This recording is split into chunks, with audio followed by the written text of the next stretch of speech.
Hello बच्चों, कैसे हो आप सब। Welcome to our YouTube channel Edureka. मैं हूँ सिद्धि पाटिल और आज हम पढ़ने वाले हैं adolescence a stage of growth and change. उसी का एक इम्पॉर्टेंट टॉपिक जो हमारे लाइफ में बहुत ही जरूरी है। यानी कुछ चेंजेस है, देखो चेंजेस होते हैं।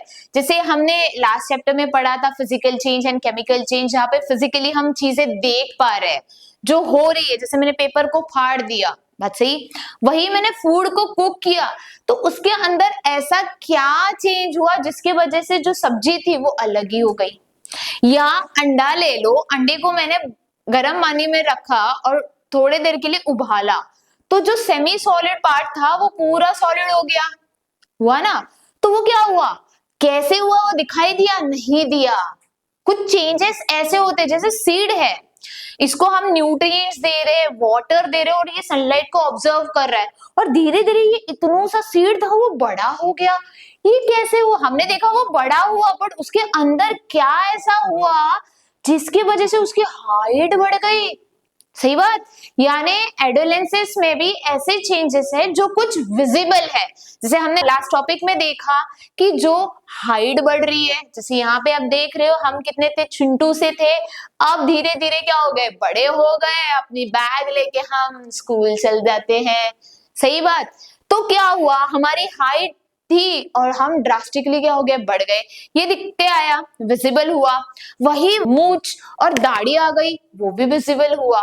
बट कुछ चेंजेस ऐसे हैं जो बॉडी के अंदर होते, जो दिखाई नहीं देते। यानी एडोलेंसेस के वक्त दोनों चेंजेस होते हैं, विजिबल एंड इनविजिबल। यानी कुछ चीजें दिखाई देती है, कुछ चीजें दिखाई नहीं देती। जैसे मौसम बदलता है ना, अभी कुछ समय पहले ही बारिश हो रही थी, अचानक से धूप निकल गई तो समझ में नहीं आता कौन सा सीजन चल रहा है, समर चल रहा है या रेनी सीजन चल रहा है।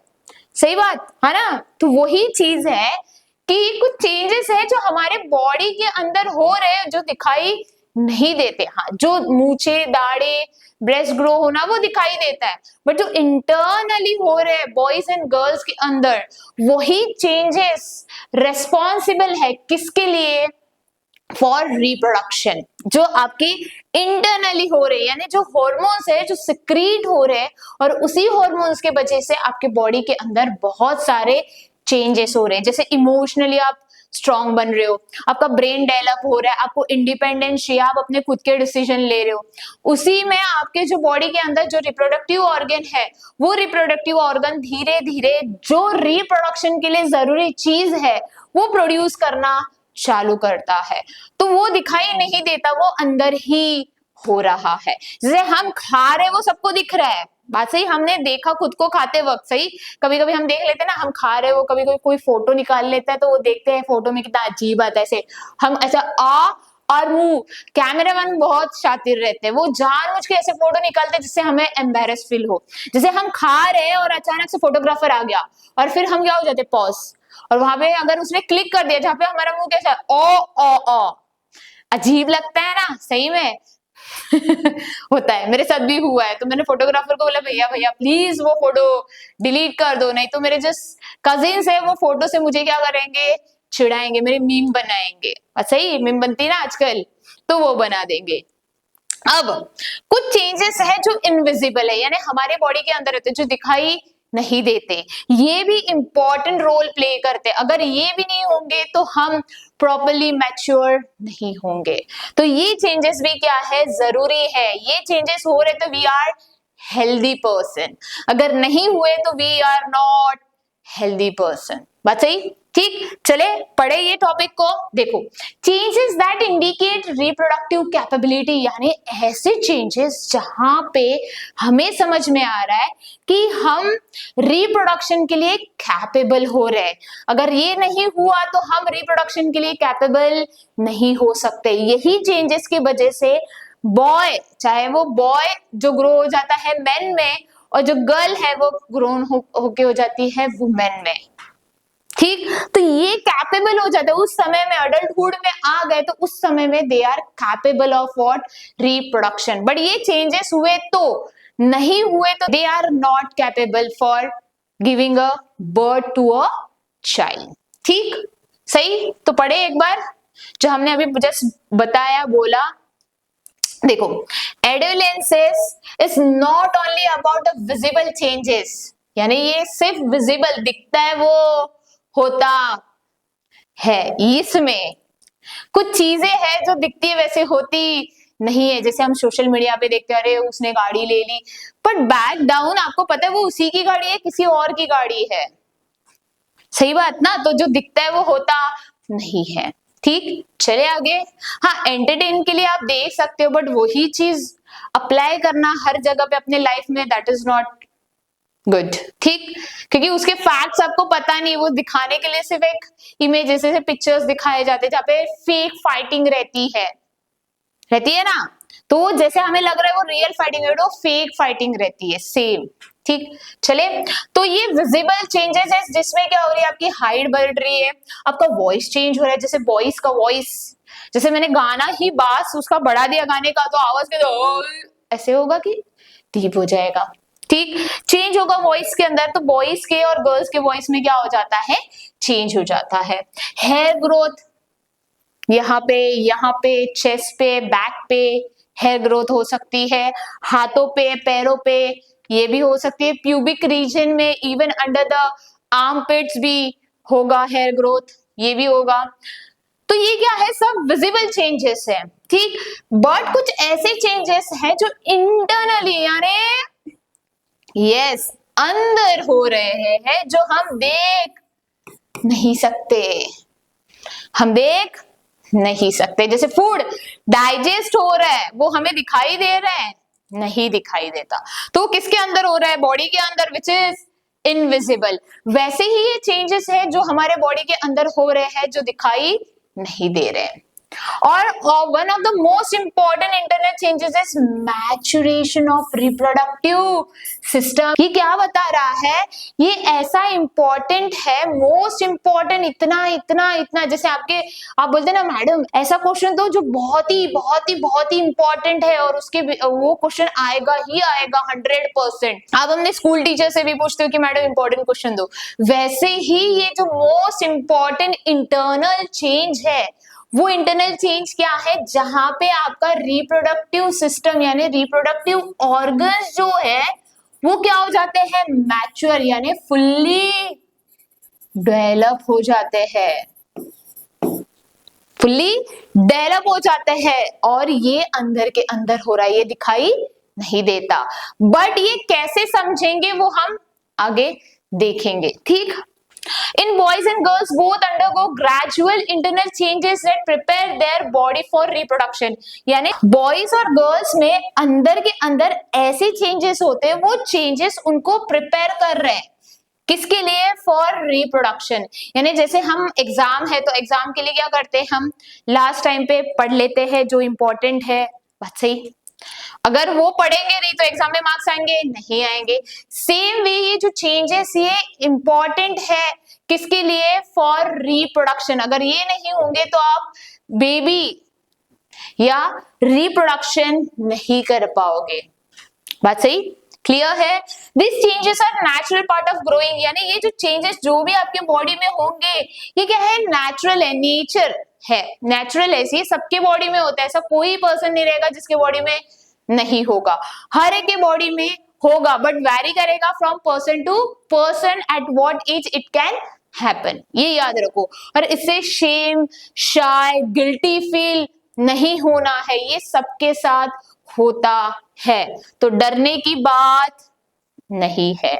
चले आगे। सो रिप्रोडक्टिव कैपेबिलिटी है वो बॉयज एंड गर्ल्स में होती है, ठीक, बट ये कब होगी, at the stage of what, puberty, यानी ऑनसेट ऑफ प्यूबर्टी पे ये फेज यानी ये समय आएगा जहां पे बॉय और गर्ल के बॉडी से क्या होगा, एक रिप्रोडक्टिव सेल क्या होगा, रिलीज होगा, रिलीज यानी डिस्चार्ज होगा, निकलेगा, ठीक। ये रिप्रोडक्टिव सेल को गैमेट के नाम से भी जाना जाता है, ये देखो ऐसे लिखते हैं गैमेट, मैं बताती हूँ, so you will able to understand, GAMETE, इसे रिप्रोडक्टिव सेल भी बोलते हैं, इसे सेक्स सेल के नाम से भी जाना जाता है, बात सही। तो तो ये जो सेल्स है ये मेल एंड फीमेल के बॉडी में अलग अलग रिलीज होते हैं, डिस्चार्ज होते हैं फ्रॉम मेल। अलग type of reproductive cell release करता है, वही फीमेल के बॉडी में अलग different type of reproductive cell release होता है। बात सही। तो जो बॉयज है, बॉयज के अंदर रिलीज होता है स्पर्म। अब आप बोलोगे ये कहां से रिलीज होता है? ये एक ऐसा पार्ट है किसके, बॉयज के रिप्रोडक्टिव ऑर्गन का, जो है टेस्टिस। यही टेस्टिस क्या करेगा, इस मेल गैमेट यानी स्पर्म को क्या करेगा, रिलीज करेगा थ्रू आउट द लाइफ, यानी जब तक ये जिंदा रहेंगे, टिल डेथ, यानी डेथ से मींस जब तक जिंदा है, जब तक है जान, तब तक ये क्या करेंगे, रिलीज करेंगे किसको, स्पर्म को। But compare to boys, girls में एक समय के लिए ही, कुछ लिमिटेड समय के लिए ही क्या होता है, ये जो गैमेट है ये रिलीज होता है। इसका रिप्रोडक्टिव ऑर्गन कौन सा है, ओवरी। जैसे हमने देखा यहाँ पे कौन सा था, रिप्रोडक्टिव ऑर्गन मेल में टेस्टिस, वही फीमेल में है ओवरी। यही ओवरी क्या करेगा, रिलीज करेगा किसको, फीमेल गैमेट को, जो है एग। यहाँ पे जो आप देख रहे हो, it is a egg which is release every month, यानी फीमेल के बॉडी में हर मंथ ये एग रिलीज होता है। और ये release of egg till the age of 45 to 50 years तक ही रहता है, यानी लाइफ में इनकी जो लाइफ स्पैन है, उस लाइफ स्पैन में 45 to 50 के एज तक ही ये क्या होगा, ये एग रिलीज होगा। कंपेयर टू मेन या बोल सकते हैं बॉयज, उसमें क्या है थ्रू आउट द लाइफ है, बट यहाँ पे क्या है टिल 45 to 50 तक ही है। तो ये चीजें जो रिलीज हो रही है, यानी मेल गैमेट्स हो या फीमेल गैमेट्स हो, ये कहाँ पे हो रही है, बॉडी के अंदर, ये दिखाई दे रही है नहीं।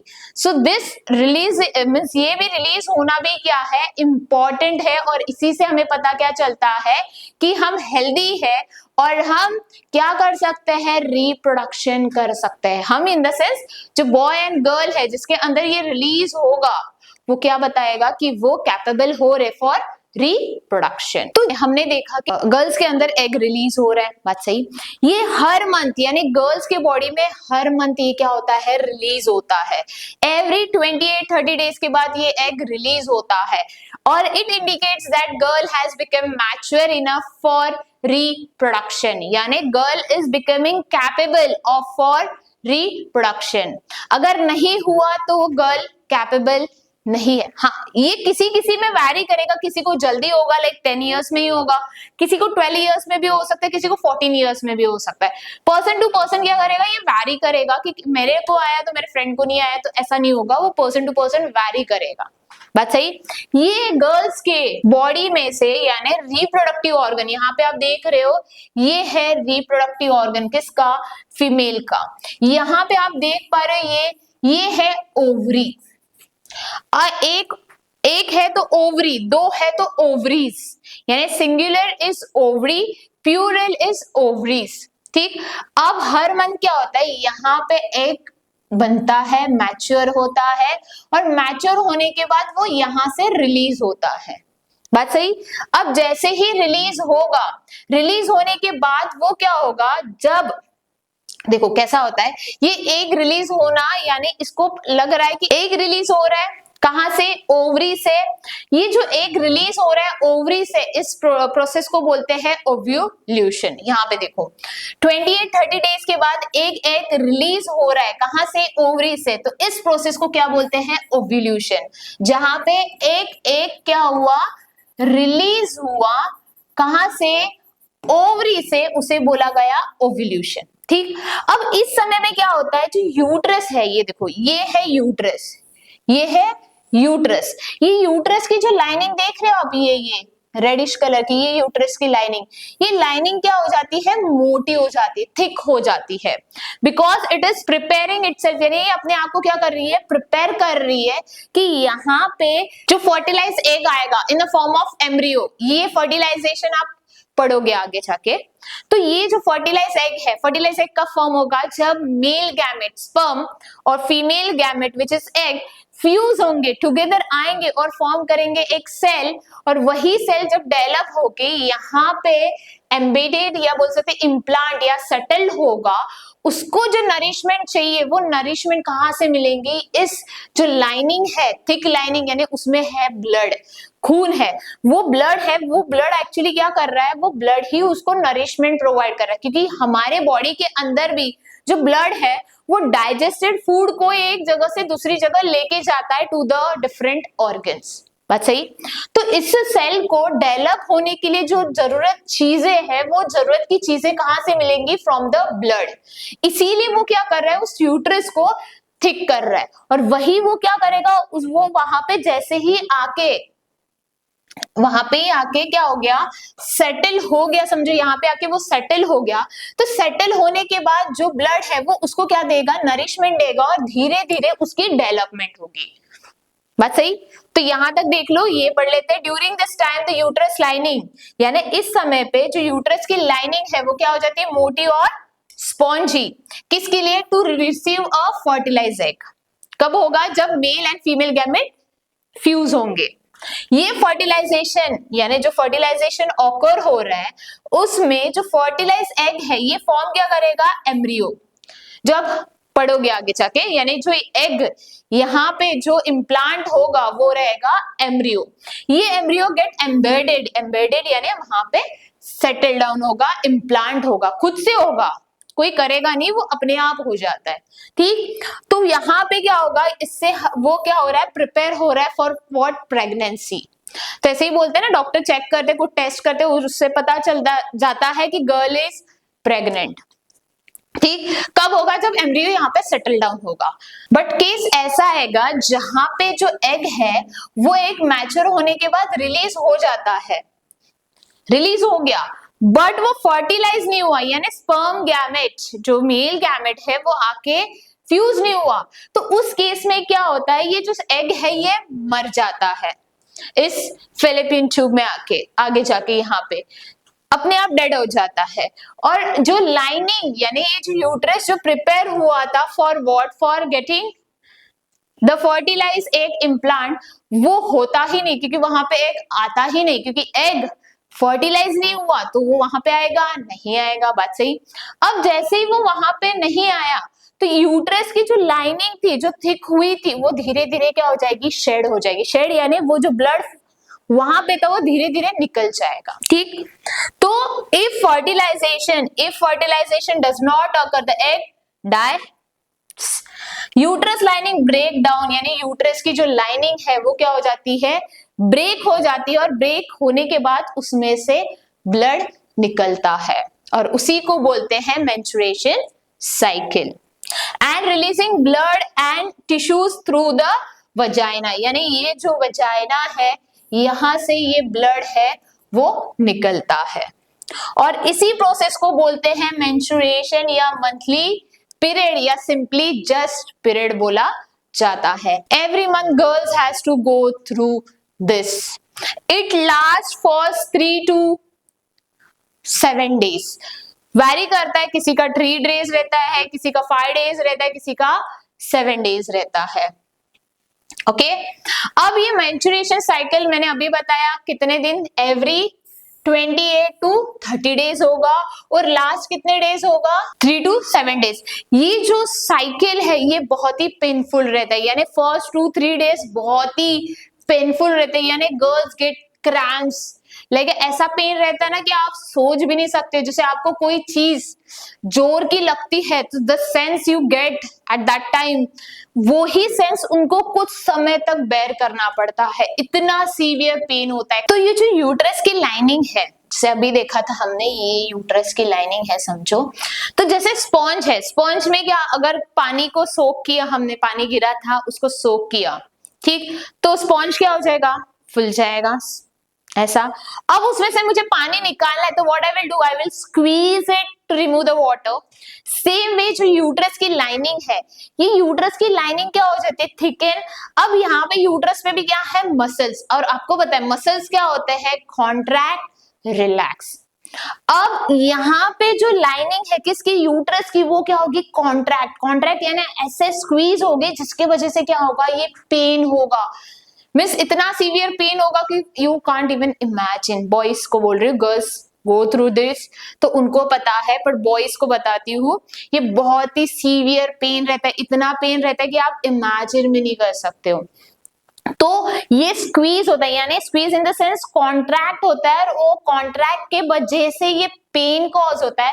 और कॉन्ट्रैक्ट नहीं हुआ यानी उसने उस लाइनिंग को ऐसे कॉन्ट्रैक्ट यानी स्क्वीज नहीं किया, दबाया नहीं, तो जो ब्लड है वो निकलेगा नहीं। इसीलिए उसको क्या किया जाता है, जो मसल्स है वो कॉन्ट्रैक्ट होते हैं, और कॉन्ट्रैक्ट होने के वजह से जो ब्लड है वो शेड ऑफ हो जाता है, और उसी के वजह से ये पेन कॉज होता है गर्ल्स के अंदर। और इसी समय इनके बॉडी के अंदर क्या होता है, बहुत सारे चेंजेस होते हैं, क्योंकि हार्मोन सिक्रीट भी होता है, और उसी के वजह से, और ये जो पीरियड्स आता है उसी के वजह से इनके मूड्स क्या हो जाते हैं, चेंज होते हैं, जिसे बोलते हैं मूड स्विंग। तो आप देखोगे कभी कभी गर्ल्स बहुत इरिटेट रहती है, कभी कभी हैप्पी रहती है। तो जो टाइम है ना 3 to 5 डेज का, वो टाइम पे उनको क्या रहता है, मेंस्ट्रुएशन साइकिल यानी पीरियड रहता है। तो उस समय पे थोड़ा सा उनका मूड क्या हो जाता है, चेंज हो जाता है, कुछ चीजों के खाने की इच्छा होती है, क्रेविंग्स होता है, जैसे मुझे आज ये खाना है, मुझे वो खाना है, ये क्रेविंग्स गर्ल्स में होती रहती है because of this. So girls इतने पेनफुल सिचुएशन में रहती है कि आप सोच ही नहीं सकते, और उसी के वजह से वो इरिटेबल भी हो जाती है कुछ समय के लिए। आपने एक्सपीरियंस किया रहेगा कि आपके जो मदर है, या आपकी सिस्टर है, या आपके जो क्लासमेट्स है, जिनको ये साइकिल यानी ये पीरियड जो आता है, वो कुछ समय के लिए बहुत इरिटेबल हो जाती है, चिड़चिड़ी हो जाती है, एंगर इश्यूज होते हैं due to this reason. So it is natural, they can't do anything in this, but say so you should need to take care of your mother, sister or your classmate when they are going through this menstruation cycle, but say ठीक।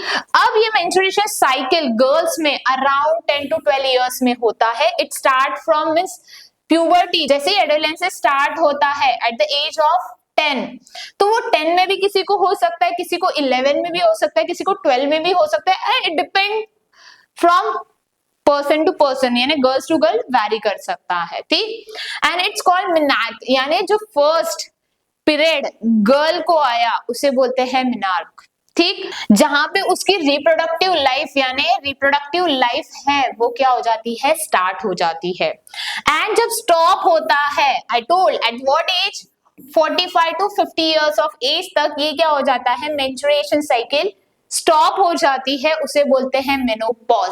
Pause यानी हम रोकते हैं, तो वही जो cycle continuously हो रही थी वो क्या हो जाती है, बंद, रुक जाती है, तो that is why it is called menopause, ठीक।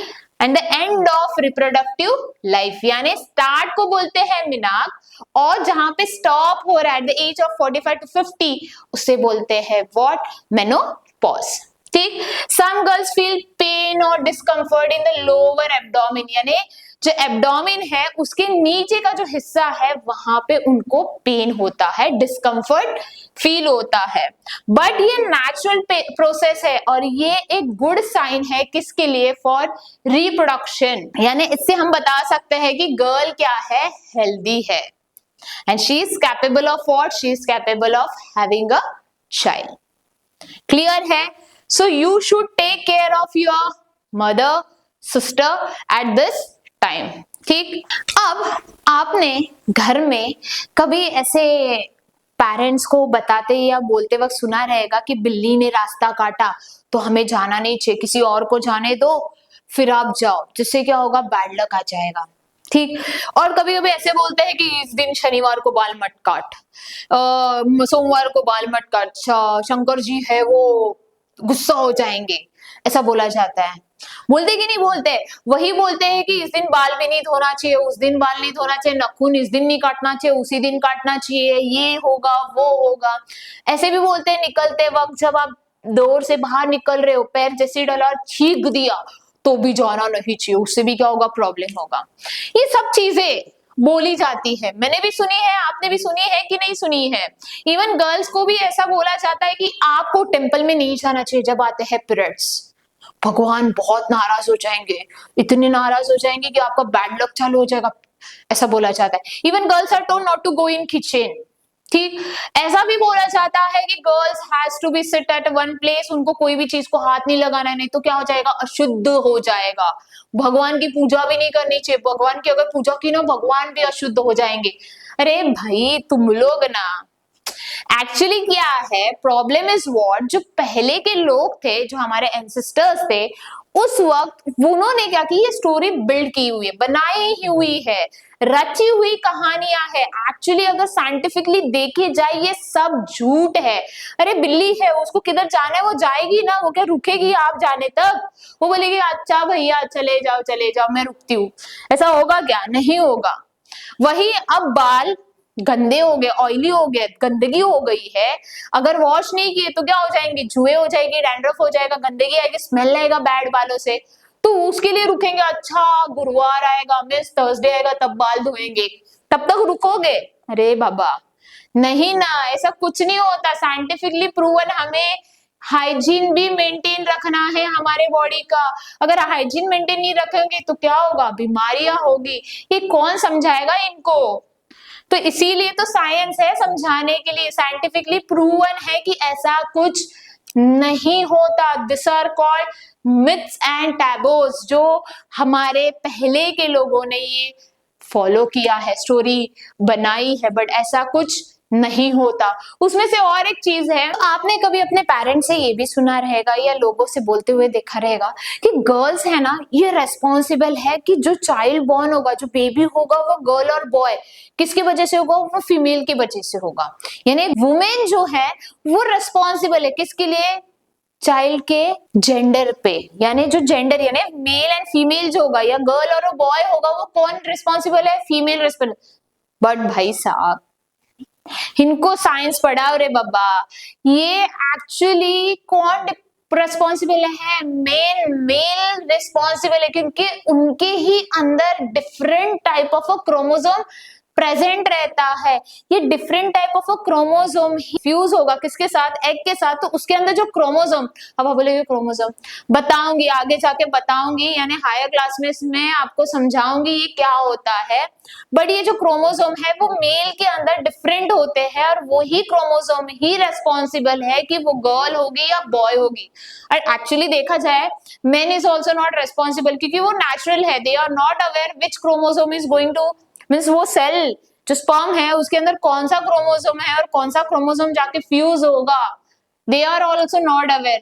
तो ये माइथ है, ये क्या है, माइथ है, जहां पे बोला जाता है कि mother is responsible for the child gender या sex, which is a boy or girl, which is a false statement. Actually father's sperm is dedicated to decide what child will be boy or a girl.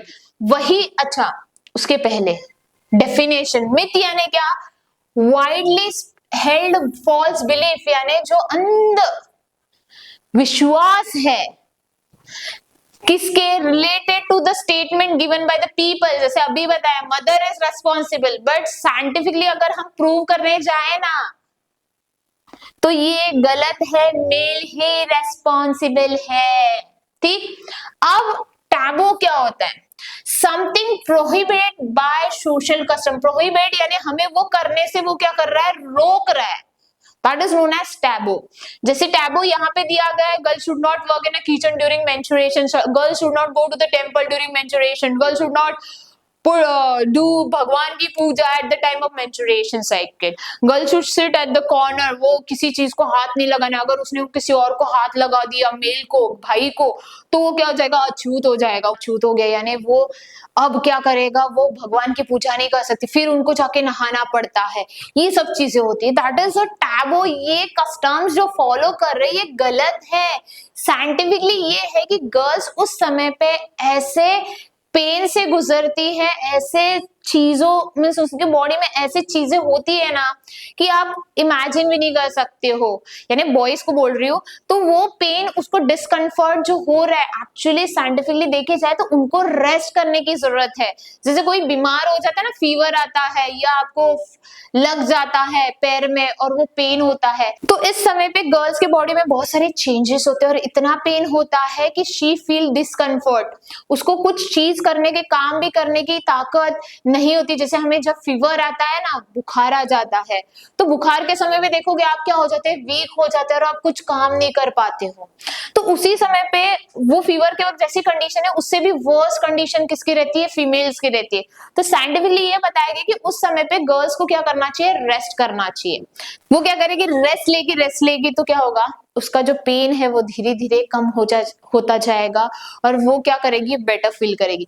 But वही pen लेके अगर वो kitchen में जाके काम करे, आपको पता है किचन में जाके काम करना में पूरे टाइम पे खड़ा होके सब चीजें करना, which will also create a back एक। ऑलरेडी उनको बैक एक भी होता है, एब्डोमेन पेन मींस एब्डोमेन के नीचे जो लोअर एब्डोमेन है वहां पे भी पेन होता है, फिर कंटिन्यूअसली स्टैंड करके भी यहाँ पे क्या होगा, पेन होगा। ऑलरेडी पेन है उसमें और पेन तो क्या होगा, और प्रॉब्लम क्रिएट करेगा, उनकी बॉडी एक होना चालू होगी। इसीलिए गर्ल्स को उस वक्त रेस्ट करने बोलते हैं, इसलिए किचन में जाने नहीं बोलते।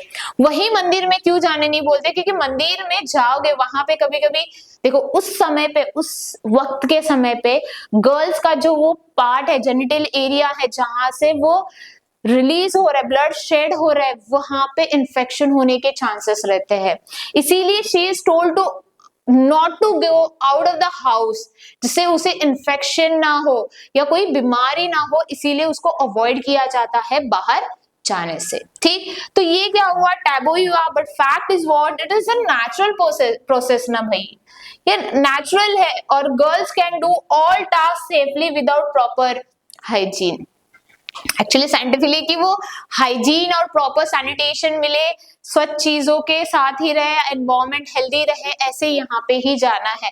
ऐसा नहीं है कि उनको अलाउड नहीं है, कुछ भगवान भड़क जाएंगे, चिढ़ जाएंगे, माफ नहीं करेंगे, प्रकोप हो जाएगा, ये सब चीजें नहीं होती है। साइंटिफिकली इट इज प्रूवन ऐसा कुछ होता ही नहीं है। बट सही, we must remove such myth and taboos from the society. यानी हम पढ़ रहे तो हमें पता है ये सब चीजें क्या है, गलत है। ये चीजों के बारे में हमने अपने पेरेंट्स से डिस्कस करना चाहिए, हेल्दी कन्वर्सेशन रखना चाहिए, चाहे वो पेरेंट्स हो या चाइल्ड हो। उसने अगर उनको ये पता है और उनके सामने ये चीज बोली जा रही है तो they should keep their point in front of their parents, क्योंकि आपको पता है ना ये चीज आपने पढ़ी है तो आप बता सकते हो विद अ बेटर एक्सप्लेनेशन ये क्यों होता है। ठीक, women give life should be respected and valued. देखो वुमेन 9 मंथ एक बच्चे को अपने बॉडी में बेयर करती है, रखती है और उसके बाद जन्म देती है। अगर वो चीज नहीं होती, यानी एग रिलीज नहीं होता,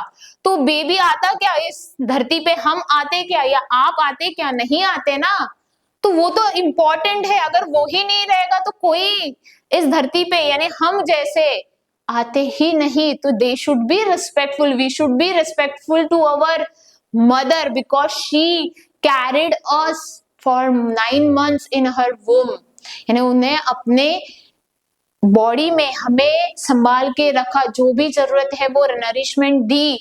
देखो कैसा होता है, आप बैग लेके जाते हो स्कूल में, उसमें सब वजन रहता है, वो वजन आप खुद का कैरी कर रहे हो किस पे, पीठ पे, कुछ समय के लिए, जैसे 10 मिनट्स का रास्ता है, 10 मिनट्स के लिए वो आपके बैक शोल्डर पे, और फिर आप उसको निकाल के कहाँ पे रख देते हो, घर में। बट आपकी मम्मा आपको, यानी आपको इन द सेंस मेरे को भी, आपको भी, जो भी देख रहे हो उनको सबको मम्मा ने क्या किया है, उनके ये बॉडी में कैरी किया है और वो कैरी कंटिन्यूसली किया, उन्होंने निकाला। हम जैसे बैग को निकाल सकते, वो निकाल भी नहीं सकते जब तक कंप्लीटली आप डेवलप नहीं होते हो, तब तक उनको क्या करना पड़ता है, उनके वूम में रखना पड़ता है। तो we should be respectful to our mother, we should not disrespect to our parents, means mother के साथ फादर को भी रिस्पेक्ट करना चाहिए, क्योंकि उनके बिना हम कुछ नहीं है। याद रखना वही है जो हमारे साथ रहेंगे, बाकी कोई साथ नहीं रहता। ठीक, it's our duty to protect, educate, support the girls. यानी ये हमारी रेस्पॉन्सिबिलिटी है कि हमें गर्ल्स को प्रोटेक्ट करना चाहिए, इंफॉर्मेशन देनी चाहिए और उनको कोई भी ऐसा सिचुएशन आए वहां पे उनको सपोर्ट करना चाहिए। सो इट फ्रॉम नाउ, आज से आप क्या करोगे, आज से आप अपनी जो मम्मी है, अपनी जो बहन है या अपनी क्लासमेट, जो गर्ल्स क्लासमेट है, उनको क्या करना चाहिए, सपोर्ट करना चाहिए और हेल्प करना है ऐसे सिचुएशन में। और लोगों को जिसको पता नहीं है, जो पुरानी जमाने की स्टोरी कैरी फॉरवर्ड कर रहे हैं, भाई उनको बोल देना ऐसा नहीं होता। ठीक, क्लियर। क्लियर? सो होप आपको ये टॉपिक कंप्लीटली समझ आया है. So don't forget to like, subscribe to our YouTube channel. Bye bye.